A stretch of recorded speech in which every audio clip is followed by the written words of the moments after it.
quel est l'aliment qui vous empoisonne, dont personne ne parle? Il y a un aliment que vous trouvez dans le supermarché et qui contient du poison.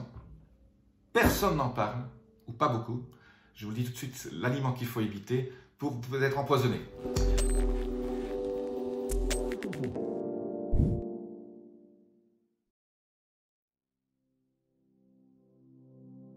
Je suis Jean-Marie Bucarnin, je suis expert en rajeunissement et longévité et j'aide ma communauté à ajouter de la vie à leurs années et des années à leur vie. Alors, quel est cet aliment absolument qui est en fait, relativement bon pour la santé, mais on vient de s'apercevoir, des études commencent à sortir, mais c'est un peu comme les métaux lourds pour les poissons, pour le thon, l'espadon, etc. On vous dit toujours, voilà, consommez pas de thon, pas trop de saumon, pas trop d'espadon, parce que ça contient des métaux lourds. Bon, maintenant les gens le savent, c'est pour ça que je dis toujours à mes lecteurs et à ceux qui m'écoutent, ne mangez que des petits poissons gras, jamais des gros poissons. Le plus gros poisson devrait peser, je dirais, 500 grammes à 1 kg max, hein, ça peut être un bar, voilà. Ben, cet aliment, je vous le donne, je ne vais pas faire durer le suspense le plus longtemps possible, c'est le riz. En fait, on vient de se rendre compte, quand on fait des analyses chimiques du riz, qu'on trouve surtout en Europe, mais partout dans le monde, à cause des pesticides qui ont été utilisés, des sols qui sont utilisés, le riz emmagasine de l'arsenic.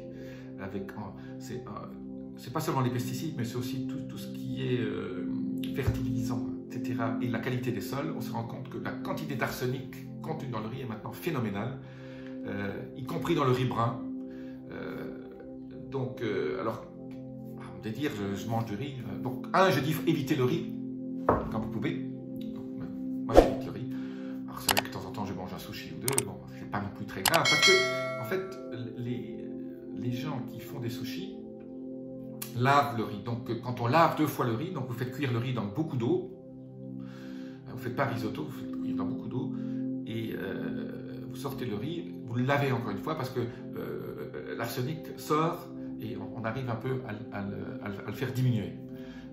Donc lavez-le à grande eau, mais évitez le riz au possible, parce que vous allez vous empoisonner à l'arsenic petit à petit. Et alors, même un tout petit peu d'arsenic, c'est mauvais pour la santé. Vous allez me dire, voilà, on a tous... Ben non, même un tout petit peu d'arsenic, ça va avoir des effets au niveau de votre cerveau, ça va déclencher des problèmes neurologiques assez graves. Alors, je dis toujours, pour ceux qui, quand même, on ne peut pas toujours éviter tous les métaux lourds, hein, on mange quand même un peu de temps en temps un risotto ou deux. Donc, la paella, hein, pour les gens qui vivent beaucoup en Espagne, paella, pas très bon.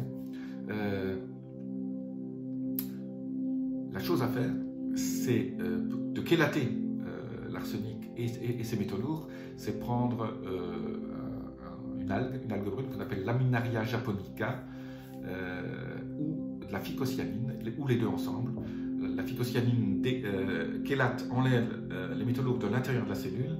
Le Laminaria japonica s'occupe de la partie extérieure de la cellule. Donc tous les métaux lourds qui sont entre les cellules, il va les chélater. Chélater, ça veut dire les prendre et les éliminer. Donc je vous laisse un lien en dessous là, sur le Laminaria et la phycocyanine.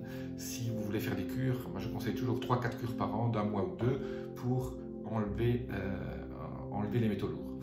Il y a une autre méthode encore, pour ceux qui ont eu des problèmes d'amalgame, qui ont des métaux lourds, c'est de faire des séances chez des médecins qui connaissent de chélation des métaux lourds par des méthodes chimiques intraveineuses. De temps en temps, moi je suis pour ce qui marche, je ne suis pas un fan de tout ce qui est naturel. Il vaut mieux prendre du naturel, mais là le riz c'est naturel et ça contient de l'arsenic. Donc, si vous voulez savoir comment faire de la chélation chimique, je vous donnerai des éléments et des médecins éventuellement dans votre région qui font ça. Et pour les autres, un petit peu de laminaria ou de la phycocyanine, 3 cures par an, ça va vous éviter le problème, mais la meilleure façon c'est encore d'éviter d'en ingurgiter. Donc évitez le riz au possible, surtout s'il est fait en risotto, s'il n'est pas lavé. Si vous lavez 2-3 fois, bon, c'est mieux. Donc le sushi dans les restaurants japonais, généralement ce sont des riz qui ont été lavés. Voilà, je vous dis à très bientôt. Appuyez sur les petits boutons, laissez-moi vos commentaires. Namasté.